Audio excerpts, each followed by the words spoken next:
Hey, this is Cameron, and welcome to the practice log. Whoa! Yeah, it's another practice log, finally. Been getting to the practice. Have you been practicing? That's good. So what you're gonna see is last night's practice. I worked a lot on the Morel Sonatina Movement 1. I've been doing a lot of spot work, just stuff like that. It's 8:18 right now. I woke up at around 6:30. I practiced for an hour. I drank some coffee. To be exact, I practiced 20 minutes 3 times, which is equal to an hour. A little math lesson for you on here. Yeah, things are going well with me. I have a couple new students today, which will be fun. What's up, guys? Thanks for signing up. Yeah, YouTube channel's going well. I'm feeling pretty cozy and everything. Everything's going kind of nice. So we're just gonna ride this out for a bit, and we're just gonna practice a whole bunch and, you know, make videos, and this is where we're at. So, you know, I'm just gonna answer some comment questions, check in, see how you guys are doing. There's been a lot of comments. I need to make a bunch of videos to address them. So, here we go. Man, I feel like I'm kind of rushing through this. Is this okay? Alright, well, let's jump into it. So, this one was posted by Jazz Guitar Jedi DI85. Hey, how's it going? Friend of the channel. This was on the Segovia video. So, you said, back in 2007, I got the Segovia treatment in a masterclass from Lily Afsar,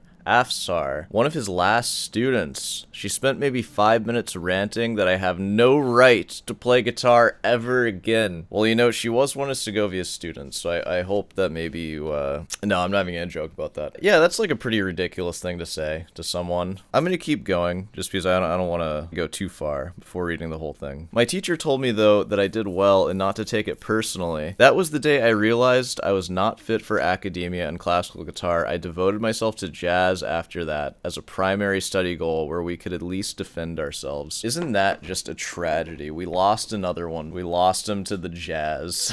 And you know, that's exactly what I try to reverse here. Because when you watch my videos, especially the reaction videos, I try to play into that a little bit. Like when I'm being like an elitist douchebag, like I do believe some of it. But I try to spin it in more of a inviting and you should be studying classical. And not in a way where you're not good enough to study classical, so you have no right to play guitar. I've gotten a lot of emails and comments too of people saying that I've inspired them or it like been a part of inspiring them to pursue classical, even just on top of their regular guitar practice, which gives me a very warm and fuzzy feeling, and I appreciate that. So, you know, ultimately I want you to pursue the music you want to pursue. And I think classical is a great foundation for that. So that attitude in academia, I think it comes from a few places. First, this idea that you can't have a meaningful career on guitar unless you are a competitive champion, as in somebody who's winning guitar competitions, or at least doing really well in them, or whatever. Playing to the judges' standards in like a guitar competition, which the judges are like university professors usually. And anything outside of that isn't really furthering guitar in a meaningful way, so they don't like it. You're just presenting guitar in an unpracticed or under-practiced way that makes it lose respect. They only want guitar heard by the public in this pristine and like hyper-practiced manner. Like only the finest of recitals should ever be heard by anybody, and you should just lock yourself in a practice room if you're not there yet. And if you're never going to be there, then maybe you should just not play guitar as to not sully the instrument, which is completely stupid, right? There's tons of room outside of that to have a very meaningful performance and just like teaching career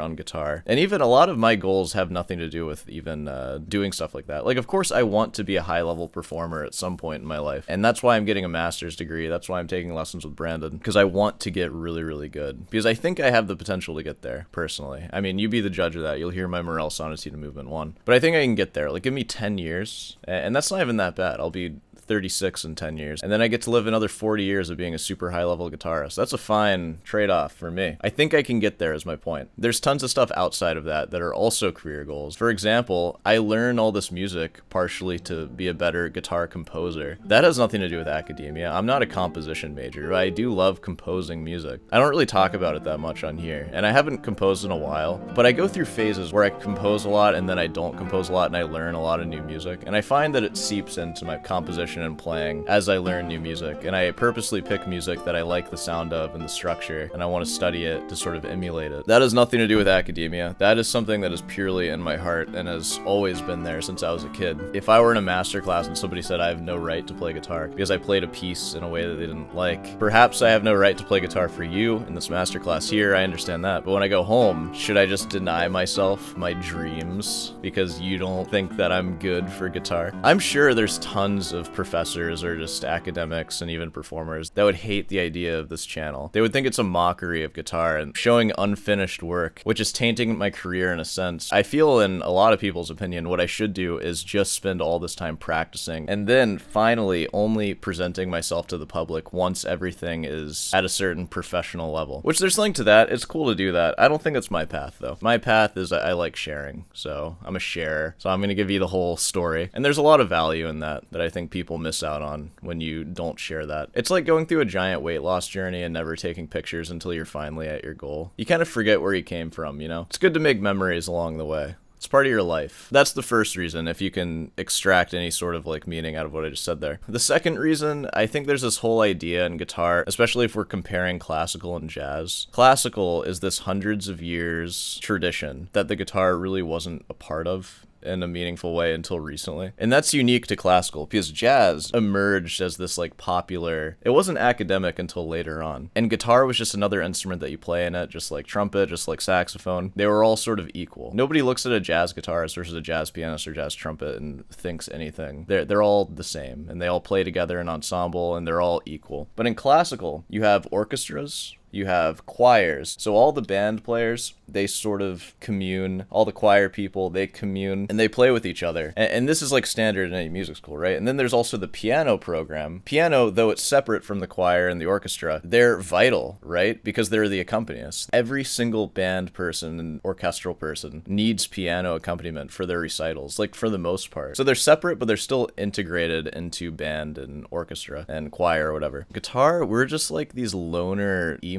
kids that don't really interact with anybody. The guitar program is usually just an island to whatever music school you're looking at. A lot of times, even in some music schools, I feel the quality of the school or even the entire music program can be pretty irrelevant to the quality of the actual guitar program, because it is literally just one guy who's a professor. Depending on that professor alone, the school could suck and it could have like an amazing guitar program. Like there's tons of examples of that. So they're just this island. We never accompany people, and if we do, it's kind of an unusual, weird thing. So the guitarists in academia have to fight for respect, I think. It's just nobody can relate with us and we don't play with anybody. I feel it's kind of natural to see us as not real classical instruments. Obviously not actually, but I could see how when you're playing in big groups like choirs and ensembles and stuff, and you never actually get to hear the guitarists, you could see them as sort of irrelevant. So I think a lot of professors feel that you need to fight for it, and you should never present anything that's less than a certain standard. And if you do, you are erasing the work that we've put in to showcase the excellence of guitar over the last, like, however many years we've been doing that, like 100 years or so. Somebody can play bad piano. That's never going to take away from the rich history of the piano, right? You can play a flute poorly, and it doesn't matter. Flute is so cemented. You just can't kill it with a bad performance. But guitar, if you're in a music school and you see a bunch of bad guitar recitals in a row, and it's just like, this instrument sucks. Like, what's going on? So I just think that people in academia are especially sensitive to that sort of thing. Especially Segovia. He had no one to base it on. So I can definitely see why he was so rigid and meanie-weenie to Chapel Dane, and maybe why his students are like that. Ultimately, that's not how I feel. I mean, the message that I want to put out is not that playing classical guitar is an exclusive thing that only the select few should do, but that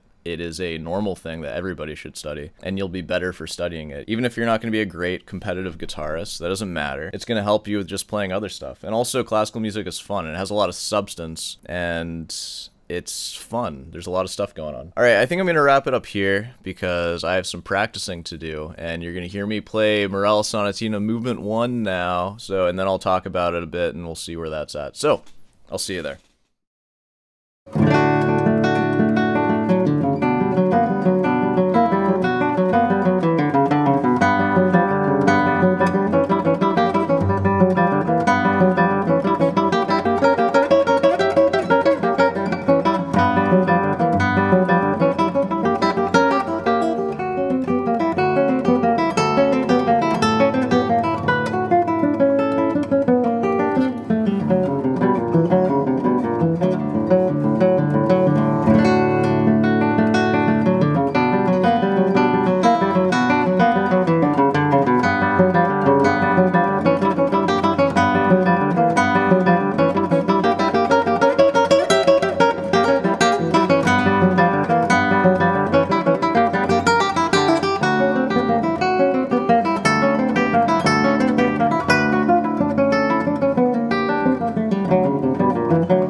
Yeah, so that's where that one's at right now. I just want it to be one of those pieces that I'm just going to work on for like years and years, and it'll be just sort of a core recital piece, and I want to play it really freaking well. So like I've been doing a lot of spot work on that one, and just trying to like find places where I can really like play out. Like I kind of biffed it on when I did it here, but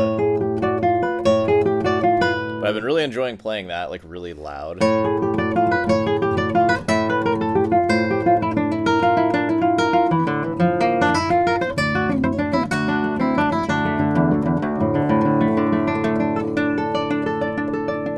It's just a really like cool moment to just like accelerando through that. So like when I say like I spot work on stuff, like I'll just pick little, just doing this maybe.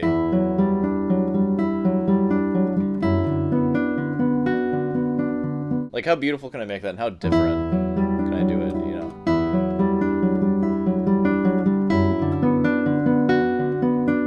And just really focus on like clarity.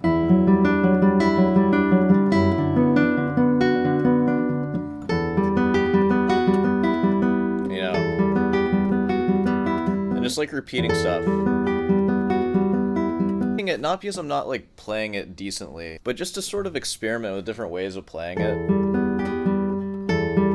and sort of get immediate feedback on it, you know.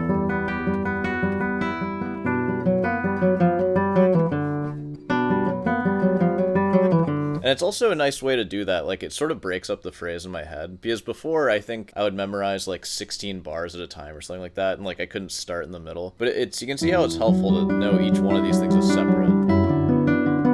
Like, that's a thing, and then...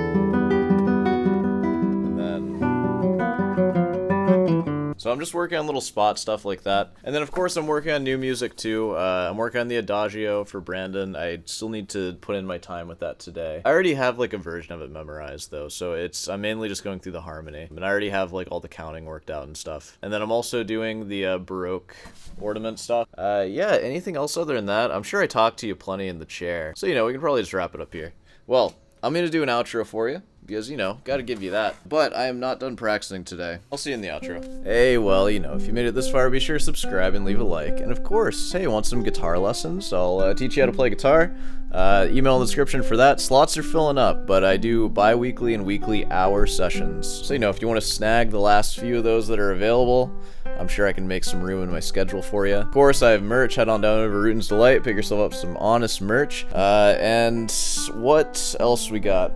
Yeah, I think that pretty much covers everything. Yeah, it's gonna be a late one tonight. I'm probably gonna edit too. I'd like to practice for another hour. I mean, I have to practice for at least another hour for all the other stuff I want to do. So, you know, I'll see you in the next one.